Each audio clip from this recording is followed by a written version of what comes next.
Hello everyone, welcome to my channel. स्वागत है आप सभी का यूट्यूब चैनल सॉल्यूशन ऐप पर। आज की वीडियो में हम कंटिन्यू करने वाले हैं क्लास 11th इंग्लिश लिटरेचर की बुक है आपकी वोवन वर्ड्स।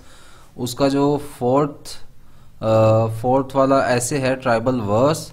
इस ट्राइबल वर्स जो कि जी एन डेवी ने लिखा है, इसके बारे में हम पढ़ने वाले हैं। सेकंड पार्ट है इसका। फर्स्ट पार्ट अगर आपने नहीं देखा है तो डिस्क्रिप्शन में मैंने लिंक दे रखा है क्लास 11th की प्लेलिस्ट का, तो उसमें जाकर आप इसका फर्स्ट पार्ट देखिए, उसके बाद सेकंड पार्ट आकर देखिएगा, आपको समझ आ जाएगा सारा। तो पेज नंबर 164 तक हम पढ़ चुके थे, 165 से हमने कंटिन्यू करना है। तो 165 से हम कंटिन्यू करेंगे। That a vast number of Indian languages have yet remained only spoken. अच्छा, हम बात किसके बारे में कर रहे थे? हम ट्राइबल वर्स के बारे में बात कर रहे थे, यानी कि जनजातीय जो गीत होते हैं उनके बारे में बात कर रहे हैं। तो जनजातीय गीतों से पहले थोड़ा सा जनजातियों के बारे में भी हमने पढ़ा। कौन कौन सी जनजातियां हैं, जैसे कि मुंडा जनजाति है, कौन जनजाति है, आदि जनजाति है।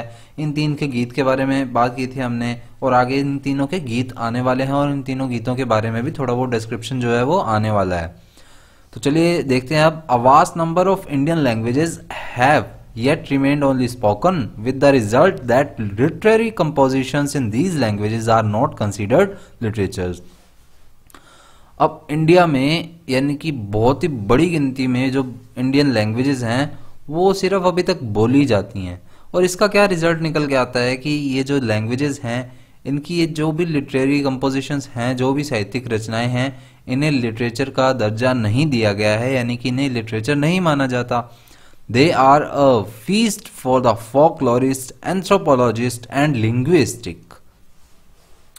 अब बात करते हैं कि ये जो फीस्ट है, यानी कि ये जो ये चीज़ें हैं, यानी कि ये हम पढ़ते हैं लिटरेचर वगैरह, इसके लिए फीस्ट यूज़ हुआ है। तो ये फोकलोरिस्ट के लिए यानी कि कोई कहानी पढ़ने वाला है, एंथ्रोपोलॉजिस्ट है यानी कि कोई जीव विज्ञानी है या मानव विज्ञानी है, उसके अलावा लिंग्विस्टिक है यानी कि कोई भाषा का विज्ञानी है। उन सभी के लिए ये क्या है? एक दावत के रूप में है, एक फीस्ट के रूप में है, यानी कि इन्हें तो पढ़ने में मजा आता है, चाहे इन्हें लिखा हुआ दे दो चाहे सुनने को मिल जाए। But to a literary critic they generally mean nothing. लेकिन अगर किसी लिटरेरी क्रिटिक के बारे में बात करें, यानी कि कोई लिटरेचर का पक्का कट्टर मतलब है ऐसे बंदा जो कि हाँ लिटरेचर पढ़नी है मैंने बस, तो उसे पढ़ा हुआ यानी कि लिखा हुआ टेक्स्ट ही चाहिए, उसे रीडिंग से ही मतलब है, उसे सुनने से ज़्यादा मतलब नहीं होगा, तो उसके लिए कुछ भी नहीं है, नथिंग के समान है। Similarly several nomadic Indian communities, अब नोमैडिक किसके लिए यूज है? जो इधर उधर भटकती रहती हैं। तो similarly several nomadic Indian communities are broken up and spread over long distances but survive as communities because they are bound by their oral epics. अब बहुत सी ऐसी जनजातियां हैं, जनजातियां तो नहीं, समुदाय कह सकते हैं हम, कम्युनिटीज। तो बहुत से ऐसे समुदाय हैं, गमंतु समुदाय है इंडिया में, जो कि अब बिखर चुके हैं, टूट चुके हैं, समुदाय के रूप में नहीं रहे हैं। And spread over long distances, और बहुत दूर दूर हैं एक दूसरे से। बट सर्वाइव एज कम्युनिटीज, लेकिन अभी भी वो एक कम्युनिटी के रूप में रह रहे हैं, और उसके पीछे रीजन क्या है कि वो बाउंड है। और बाउंड किस वजह से हैं? अपने ओरल एपिक्स की वजह से। ये जो इनके ओरल गीत वगैरह गाए जाते हैं, महाकाव्य ग्रंथ हैं इनकी वजह से ये बाउंड है। The wealth and variety of these works is so enormous that one discovers their neglect with a sense of pure shame. अब इनकी बात करें तो इन कम्युनिटीज की जो वेल्थ है, जो वैरायटी है, यानी कि इनकी जो हम वैरायटी भिन्नता कह सकते हैं हम, यानी कि डिफरेंसेस कह सकते हैं, और जो वेल्थ है यानी कि इनकी जो दौलत है, इनके गीत, ये इनके लिए इतने ज़्यादा पवित्र है, इतने ज़्यादा इनॉर्मस हैं, इतने ज़्यादा बड़े हैं इनके लिए, बहुत ही ऊपर है इनके लिए ये सभी, कि अगर इनके प्रति कोई भी पर्सन जो है वो नेग्लेक्ट करता है इन चीज़ों को, यानी कि लापरवाही दिखाता है, तो वो खुद ही बहुत ज़्यादा शर्मिंदा हो जाता है इन चीज़ों से। तो ये नेग्लेक्टेबल नहीं है, ये कहने चाहते हैं यहाँ पर।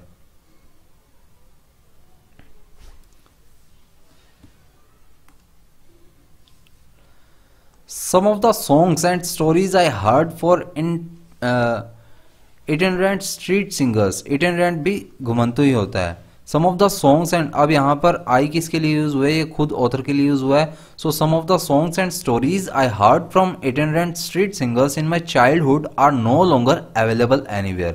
अभी आगे बताते हैं कि बचपन में जो मैंने घुमंतु इधर उधर सड़क पे गीत गाते रहते थे लोग, उनको मैंने देखा था और वो अब कहीं भी नहीं दिखते हैं, जिनसे मैंने वो गीत सुने थे। For some years now I have been collecting songs and stories that circulate in India's tribal languages.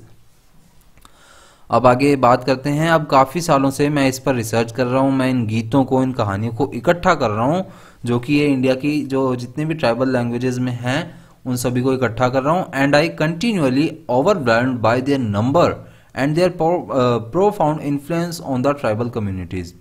और इन चीज़ों को देखकर मैं इतना अचंभित हो चुका हूँ, इतना ज़्यादा चंकाचौंध हो चुका हूँ कि इनकी संख्या जो है वो बहुत वास्ट है, बहुत ज़्यादा है।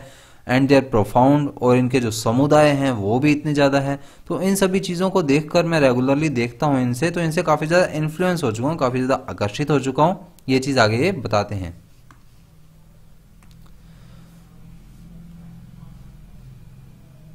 So the result is I for one can no longer think of literature as something written।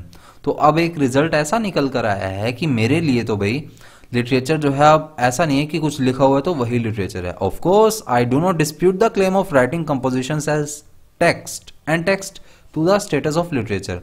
हालांकि अब ऑथर क्या बात कहता है कि मैं ऐसा नहीं कह रहा हूं कि लिखा हुआ है मैं उसे लिटरेचर मानने से मना कर रहा हूं, but surely it is the time we realise that unless we modify the established notion of literature as something written we will silently witness the decline of various Indian oral traditions. अब ये आगे बात कहते हैं कि मैं ऐसा नहीं कह रहा हूं कि जो लिखा हुआ है सिर्फ वही लिटरेचर है, मैं ऐसा मानूंगा, या फिर ये कह रहा हूं कि मैं उसे लिटरेचर नहीं मानूंगा कुछ लिखा हुआ है तो। लेकिन जब तक हम इसके बारे में आवाज़ नहीं उठाएंगे, जब तक हम ये नहीं रियलाइज़ करेंगे कि बाकी लिटरेचर भी है, बाकी जो मतलब सिर्फ ओरली बोला जा रहा है वो भी लिटरेचर में अगर काउंट नहीं किया जाएगा, तो हम धीरे धीरे इन ओरल ट्रेडिशंस को बिल्कुल ख़त्म कर देंगे, इनका अस्तित्व ही ख़त्म कर देंगे अगर हम चुप बैठे रहेंगे, साइलेंटली विटनेस होते रहेंगे इनके लिए। तो that literature is a lot more than writing is a reminder necessary for our times. और आगे ये बात कहते हैं कि साहित्य जो है वो बहुत ज़्यादा अधिक है, मतलब इसकी कोई एंडिंग ही नहीं है। The literature is a more than writing, यानी कि सिर्फ लिखे हुए से ही लिटरेचर नहीं बनता, उसके अलावा भी लिटरेचर बहुत कुछ है। और ये हमें ध्यान रखना है क्योंकि ये हमारे टाइम के लिए बहुत ही इंपॉर्टेंट चीज़ है। अगर हम ये भूल जाएंगे कि सिर्फ लिखा हुआ लिटरेचर है, सिर्फ यही मानेंगे, तो ये अच्छी बात नहीं है। So one of the main characteristics of tribal arts is their distinct manner of constructing space and imagery, which might be described as hallucinatory। hallucinatory word हमने पहले भी पढ़ा था, जो जिसका मीनिंग है दृष्टि भ्रम पैदा करना। So one of the main characteristics of tribal arts। अब ट्राइबल आर्ट्स का यानी कि जनजातीय जो आर्ट परफॉर्मिंग करते हैं उनकी विशेषताएं क्या हैं, उनकी विशेषता क्या है, is there distinct manner of constructing space and imagery.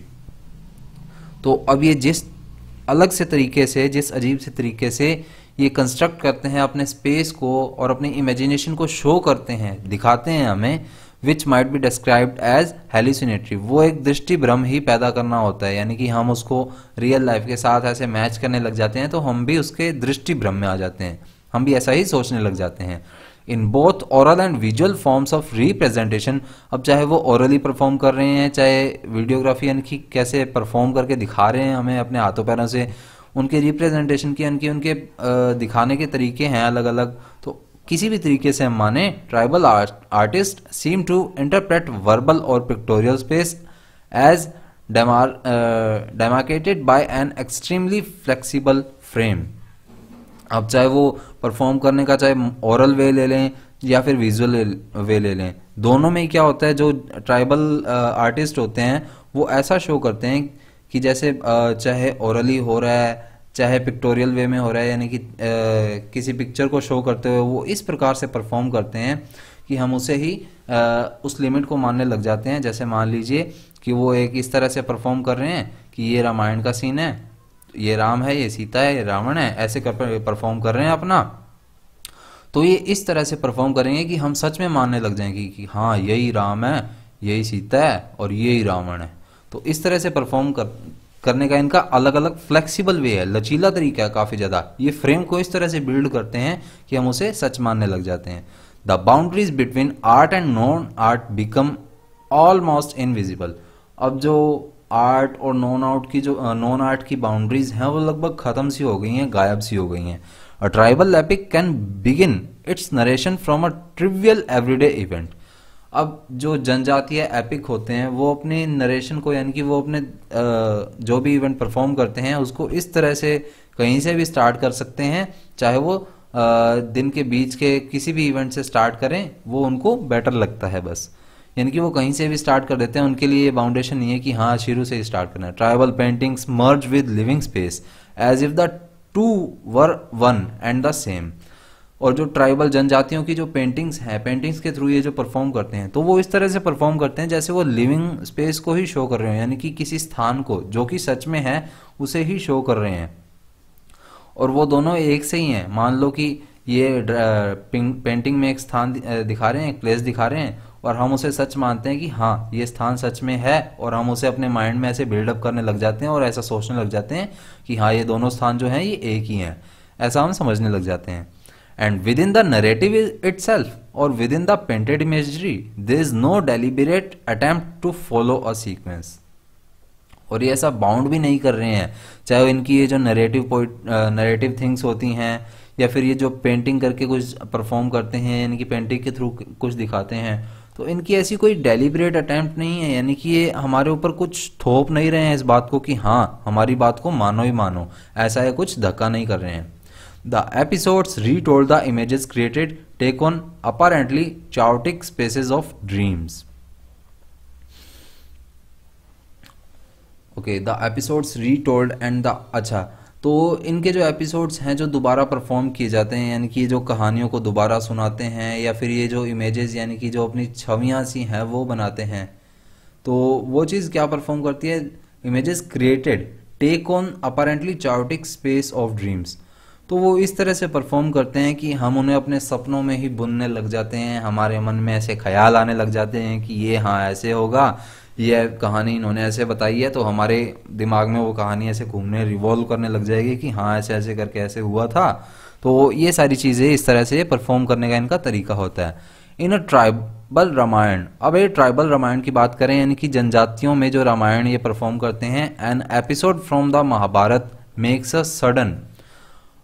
Okay, तो इन्होंने क्या किया, मान लीजिए ट्राइबल वाले अपनी रामायण परफॉर्म कर रहे हैं और बीच में ही उन्होंने क्या किया, अपना एक कोई महाभारत का एपिसोड लेकर आ गए हैं। Mahabharata makes a sudden and surprising appearance, तो रामायण के परफॉर्मेंस में भी अचानक से महाभारत की अपीयरेंस दिखा देंगे। Tribal paintings contain a curious mixture of traditional and modern imagery. और जो ट्राइबल के जो डायग्राम्स, जो पेंटिंग्स होती हैं वो काफ़ी ज़्यादा कल्चरल यानी कि परंपरागत भी होती हैं, और करंट वे में यानी कि मॉडर्न इमेजिनेशन को भी रिप्रेजेंट करती हैं। तो इनका ये एक मिक्सचर होता है, ऐसे हम मान सकते हैं। In a way the syntax of language and the grammar of painting are the same. और एक तरीके से क्या शो करते हैं कि जो लैंग्वेज बोल रहे हैं उसकी जो सीरीज़ है, सिंटेक्स है, और जो पेंटिंग्स हैं उनकी ग्रामर है। अब ये थोड़ा सा आपको अजीब लगेगा, पर लिटरेचर में नॉर्मल है कि पेंटिंग की ग्रामर हाँ हो सकती है, अगर पेंटिंग समझने वाला अच्छे से समझ रहा है तो वो पेंटिंग की ग्रामर को भी समझ लेगा। तो लैंग्वेज का जो सीरीज है, लैंग्वेज को समझने का तरीका है और पेंटिंग को समझने का जो तरीका है वो एक तरह से सेम ही है। As if literature were painted words, जैसे कि लिटरेचर जो है वो पेंटेड वर्ड्स हैं, यानी कि हम लिटरेचर पढ़ रहे हैं तो ये देखिए टेक्स्ट लिखा हुआ है, सारे पेंटेड वर्ड्स ही तो हैं। And paintings were a song of images, और पेंटिंग्स इमेजेस का एक सॉन्ग मान सकते हैं, यानी कि इमेजेस से ही हम उसको सब सोचने लग जाते हैं। चाहे वो मतलब ऐसे कोई शाहरुख खान का डांस करता हुआ ऐसे काजोल के साथ हाथ पकड़ के खड़ा है अपनी बाहें फैला के, तो हमारे मन में वो गाना बज रहा है टन टन टन टन टन ऐसे करके, तो वो सारी चीज़ें हमारे दिमाग में चलने लग जाती हैं। तो लिटरेचर काफ़ी ज़्यादा मतलब अलग तरीके से ही परफॉर्म होती है, और ये ट्राइबल वे में तो बहुत ही शानदार है।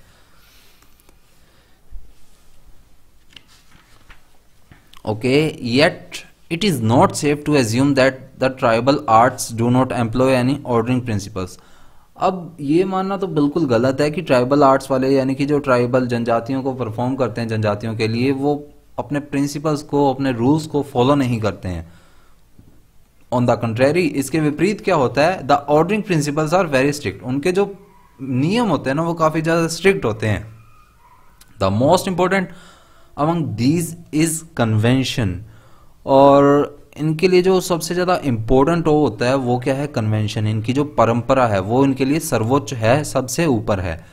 दो the casual Spectator may not notice, हालांकि जो देखने वाला है वो चाहे नोटिस करे या ना करे, every tribal performance and creation has at its back another such performance और creation belonging to a previous occasion. हाँ, तो ये क्या कहते हैं कि चाहे देखने वाला इस चीज़ को नोटिस करे या ना करे, लेकिन जो हर एक ट्राइबल परफॉर्मेंस है, हर एक ट्राइबल क्रिएशन है, वो एक्चुअल में क्या होती है, इनकी किसी पुराने ओकेजन की ही परफॉर्मेंस को रिक्रिएट करते हैं। ये उनसे मिलती जुलती ही होती है, उससे बिलोंग करती हुई होती है, चाहे देखने वाला इसे नोटिस करे या ना करे। The creativity of the tribal artist lies in adhering to the past while at the same time slightly subverting it. अब आगे बात करते हैं कि किसी भी जनजातीय कलाकार की जो रचनात्मकता है, यानी कि उसकी जो क्रिएटिविटी है, वो उसके पहले के ही क्रिएशन पर डिपेंड होती है। यानी कि पहले उसने जो परफॉर्म किया था वैसे ही कुछ होता है, वैसा ही कुछ मिलता जुलता होता है। और साथ ही साथ क्या होता है, इसमें थोड़ा सा सबवर्टिंग होता है, यानी कि थोड़ा सा अपने तरीके से वो ऐड कर देते हैं, थोड़ा बहुत कुछ भी, बाकी सारा पुराने जैसा ही होता है। The subversions are more playful than ironic. और ये जो थोड़ा बहुत कुछ अलग सा, थोड़ा सा हटके, यानी कि थोड़ा सा विध्वंसकारी, अजीब सा कुछ ऐड करते हैं ना ये सब वर्जन सा, ये ज़्यादा प्लेफुल होता है आयरोनिक की, यानी कि किसी व्यंग्य की बजाय, किसी आयरनी की बजाय ये ज़्यादा बेटर होता है। ये चीज़ ये बताना चाह रहे हैं यहाँ पर।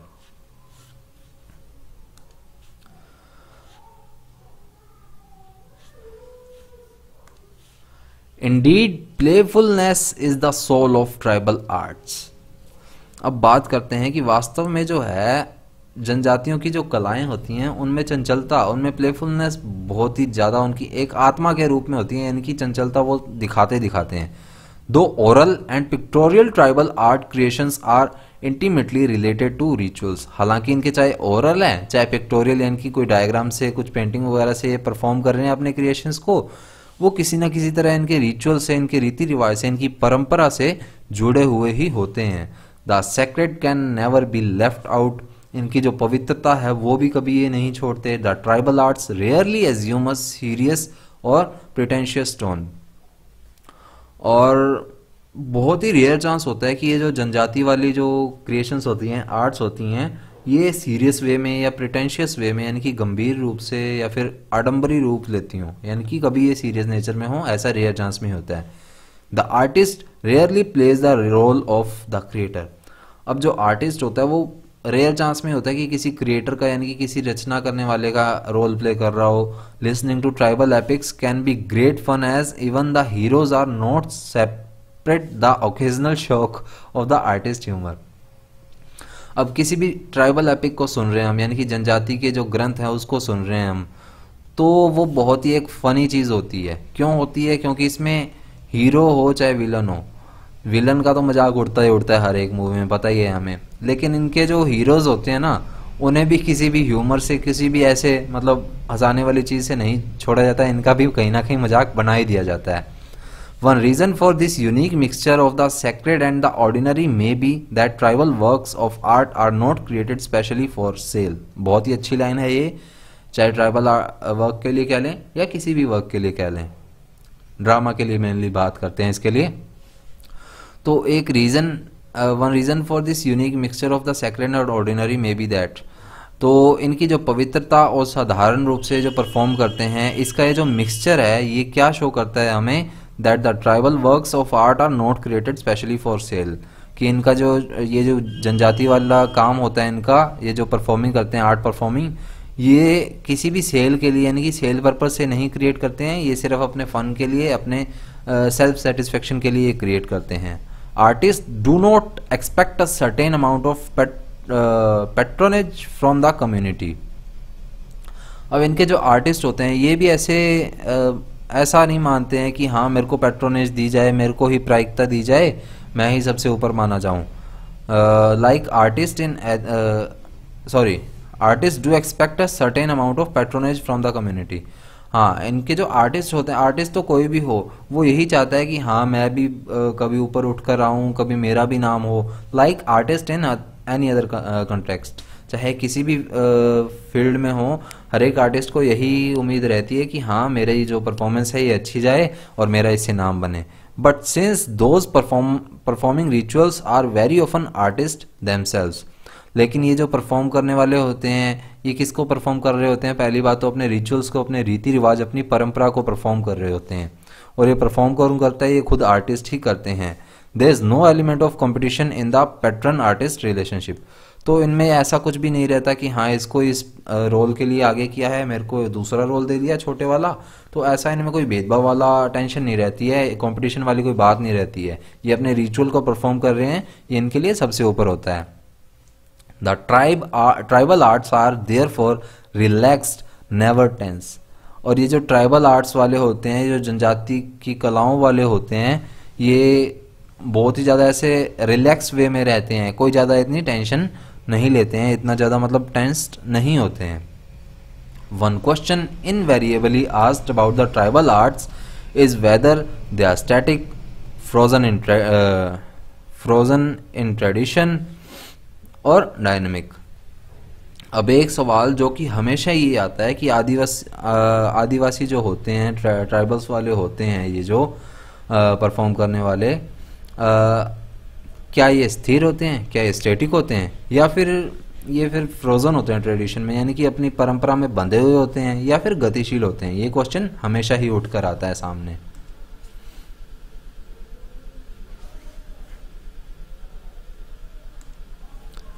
A general misconception is that the orally transmitted arts are entirely tradition bound. अब एक बहुत ही बड़ी गलत फहमी है, साधारण सी और बहुत ही बड़ी गलत फहमी है कि ये जो ऑरली ट्रांसमिट किए हुए होते हैं आर्ट्स, यानी कि ये जो मुंह से बोलकर, यानी कि मौखिक रूप से ट्रांसमिट किए हुए आर्ट्स होते हैं, जो लिखित में नहीं होते हैं, ये ट्रेडिशन बाउंड होते हैं, यानी कि ये परंपरा में बंधे हुए होते हैं।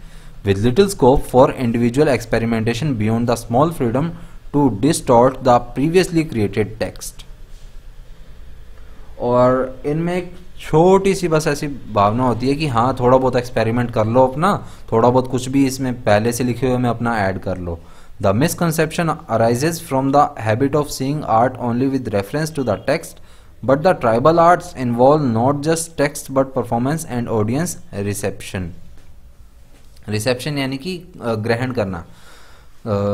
तो ये जो गलत फहमी है ये कहाँ से उठकर आती है कि हम जो परफॉर्मिंग वाले होते हैं ये क्या करते हैं, एज इट इज़ लिखी हुई स्टोरी को ही उठा लेते हैं और उसी को परफॉर्म करते हैं। लेकिन ट्राइबल आर्ट्स वाले क्या करते हैं, वो इन्वॉल्व करते हैं इस चीज़ को कि हाँ हम ऑडियंस की रिसेप्शन को, यानी कि ऑडियंस जिस चीज़ को परफॉर्म करते हुए देखना चाहती है, जिस चीज़ को लाइक करती है, या फिर वो देखना क्या चाहती है, उस चीज़ को देखकर भी वो चलते हैं। वो सिर्फ लिखे हुए को ही एज इट इज़ नहीं रिप्रेजेंट करते।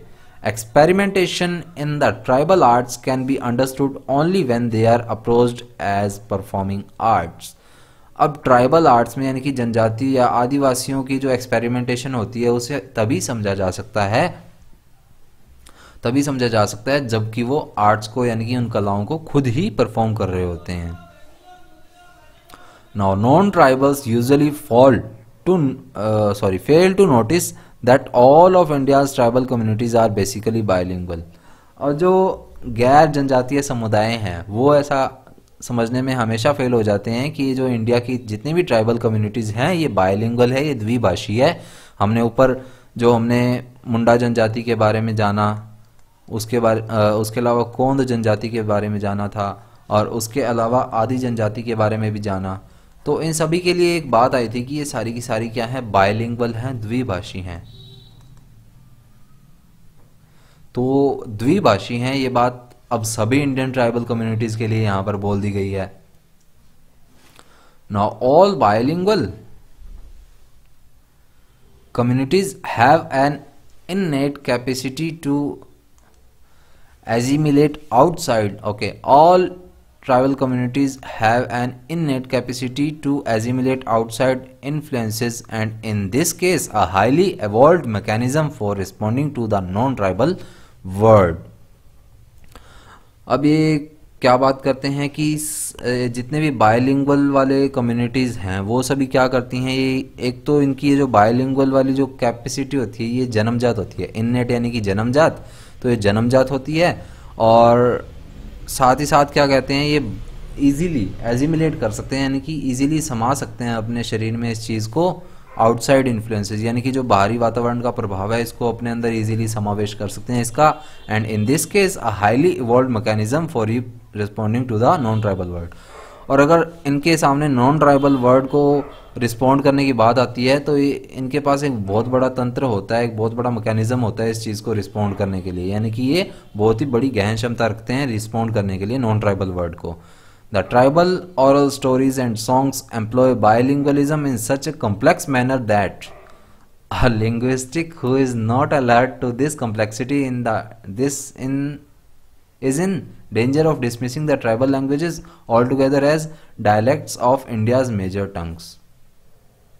और ये जो ट्राइबल ओरल स्टोरीज होती हैं या फिर इनके सॉन्ग्स होते हैं जनजातियों वाले के, ये इस तरह से बायलिंगुअलिज्म परफॉर्म करते हैं कॉम्प्लेक्स वे में, यानी कि घुमा फिरा कर इस तरह से अपनी लैंग्वेजेस को मिक्स कर देते हैं बायलिंगुअल तरीके में कि जो चाहे एक बड़े से बड़ा लिंग्विस्टिक ही क्यों ना आ जाए, लिंग्विस्टिक हम कह सकते हैं जो भाषा विज्ञानी होता है, यानी कि बहुत सारी भाषाएं जानने वाला होता है, तो वो लिंग्विस्टिक ही क्यों ना आ जाए, ये इतने जटिल तरीके से, इतनी कॉम्प्लेक्स तरीके से परफॉर्म करते हैं कि वो इस जटिलता को समझ ही नहीं पाता, वो डेंजर में आ जाता है, इस कॉम्प्लेक्सिटी को समझ ही नहीं पाता है और नेग्लेक्ट कर देता है इस चीज़ को।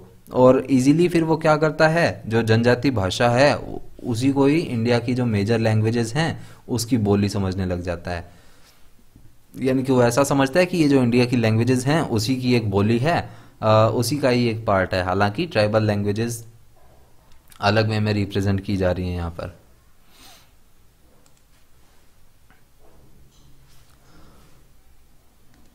Now the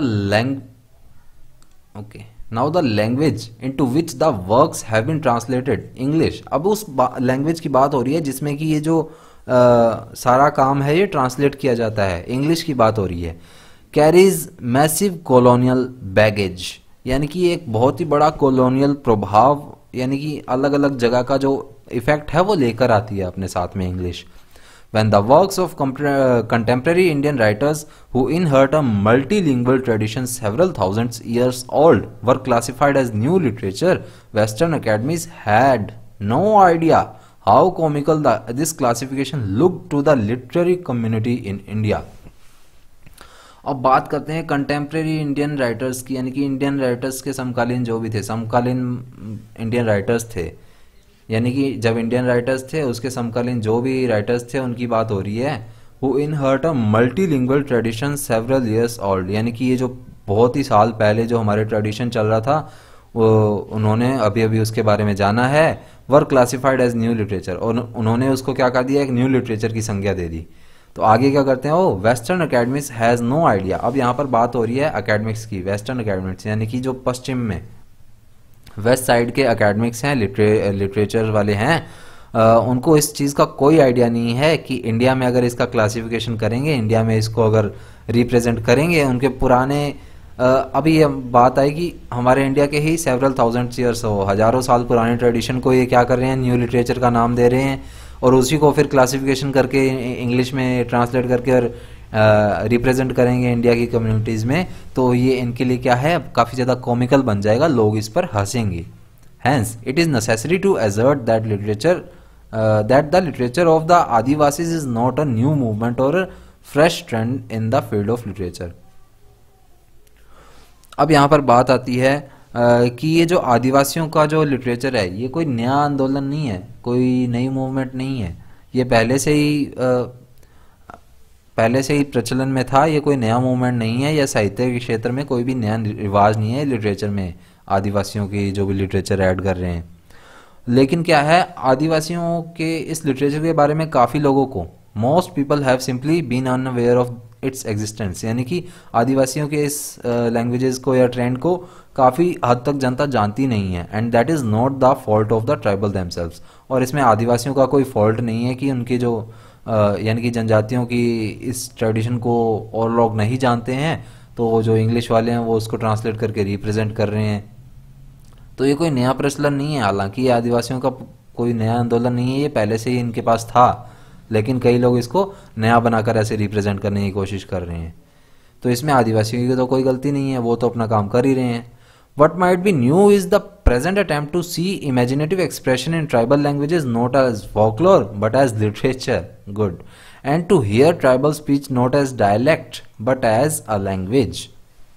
ये अच्छी बात कही है यहाँ पर इन 3-4 लाइनों में इसने कि हम कुछ नया कर सकते हैं। तो नया क्या कर सकते हैं, हम एक ऐसा अटेम्प्ट करें वर्तमान में कि ये जो इमेजिनेटिव एक्सप्रेशन है ट्राइबल लैंग्वेजेस के, यानी कि जो जनजाति समुदाय वालों के इमेजिनेशन ये जो रिप्रेजेंट करते हैं, इसको फोकलोर यानी कि कुछ कथा वगैरह ना मानकर इसको लिटरेचर का दर्जा दिया जाए, और ये जो ट्राइबल वालों की स्पीच होती है इसे डायलेक्ट कोई बोली ना मानकर एक लैंग्वेज का दर्जा दिया जाए।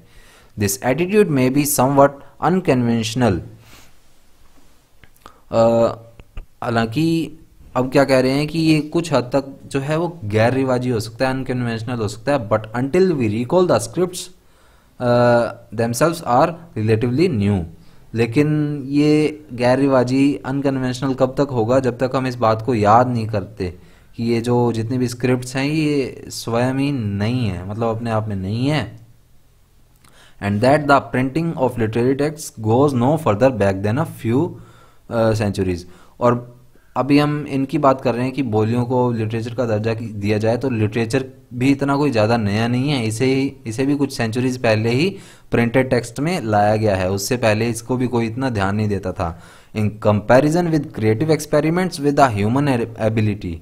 अब ये कंपैरिजन कर रहा है, और कंपैरिजन करते हुए क्या कह रहा है, that creative experiment with the human ability, यानी कि क्रिएटिव एक्सपेरिमेंट और ह्यूमन एबिलिटी को, लोगों के बीच में जो एबिलिटी है और जो एक्सपेरिमेंट ये क्रिएट करते हैं, इसको एक स्पीच के रूप में जोड़कर बोला जाए, इन सच ए वे, इस तरीके में बोला जाए दैट इट ट्रांसेंड्स टाइम, यानी कि ये टाइम को भी पार कर जाए।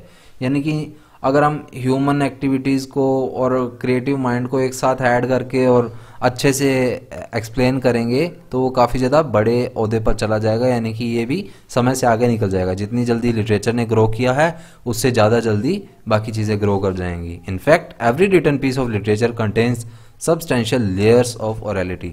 हालांकि लिटरेचर की बात करें तो लिटरेचर भी हर एक चीज़ लिखी हुई नहीं होती है, उसमें भी कहीं ना कहीं ओरेलिटी का कुछ पार्ट होता है। आप पोएम पढ़ते हैं तो पोएम तो आप मान लीजिए कोई पोएम पढ़ रहे हैं तो वो 14 लाइन की है, सोनेट है एक मान लीजिए, तो वो 14 लाइनों की पोएम है लेकिन उसकी एक्सप्लेनेशन आप करने जाएंगे तो 2 पेज की भी हो सकती है। तो जरूरी थोड़ा ना जितना लिखा हुआ है सिर्फ उतना ही है, उसमें अंदर तो उसके भाव तो बहुत ज़्यादा है ना, तो ओरल पार्ट तो उसमें भी बहुत ज़्यादा होता है। This is particularly true for poetry and drama. हालांकि ये पोइट्री के लिए भी सही है कि उसमें ओरल पार्ट होता है और ड्रामा में भी ओरल पार्ट होता है काफ़ी ज़्यादा, यानी कि छुपे हुए भाव होते हैं। But even in prose section, लेकिन अब अगर हम प्रोज सेक्शन की भी बात करते हैं, लिटरेरी प्रोज की यानी कि गद्य में भी बात करते हैं, the elements of orality need to be significant if the work is to be effective. तो अगर हमें अपने वर्क को ज़्यादा इफेक्टिव बनाना है तो हमें उसमें भी ओरेलिटी लानी ही पड़ेगी, उसमें भी मौखिक रूप से यानी कि मौखिकता को ऐड करना ही पड़ेगा, ओरेलिटी को ऐड करना ही पड़ेगा। ये चीज़ यहाँ पर बताई गई है। तो इंतज़ार तो ख़त्म हुआ है, ये जो हम जिसकी बात कर रहे थे अभी तक जनजाति के गीतों की, वो गीत आपके सामने यहाँ पर आ चुका है, अ मुंडा सॉन्ग। ये किसी के बर्थ पर सॉन्ग होता है, यहाँ पर डेथ के साथ भी लिखा हुआ है song of birth and death, तो ये शायद इसका पूरा टाइटल हो सकता है। तो ये अ मुंडा सॉन्ग है, ये कौन सी जनजाति का है, मुंडा जनजाति का है, मुंडा ट्राइब का है। और पहले जो हमने पढ़ा था उसमें क्या जाना था कि ये किसी बच्चे के बर्थ पर गाया जाता है, चाइल्ड बर्थ पर गाया जाने वाला सॉन्ग है। तो इस पार्ट को यहाँ से हम नेक्स्ट वीडियो में स्टार्ट करेंगे पार्ट 3 में, तो पार्ट 3 का वेट कीजिएगा। पार्ट 3 में आपको ये जो चैप्टर है, ये जो ऐसे है वो पूरा करवा दिया जाएगा। तो मिलेंगे थर्ड पार्ट में, डिस्क्रिप्शन में मैंने लिंक दिया है, वो चेक कर लीजिएगा आपको इसका फर्स्ट पार्ट देखना हो तो, या फिर बाकी जितने भी चैप्टर्स हैं वो देखने हो तो। बाकी मिलेंगे नेक्स्ट वीडियो में, थर्ड पार्ट में इस ऐसे को पूरा करेंगे। तब तक के लिए बने रहिए चैनल के साथ। टाटा, bye bye, thank you, do subscribe my channel and जय हिंद।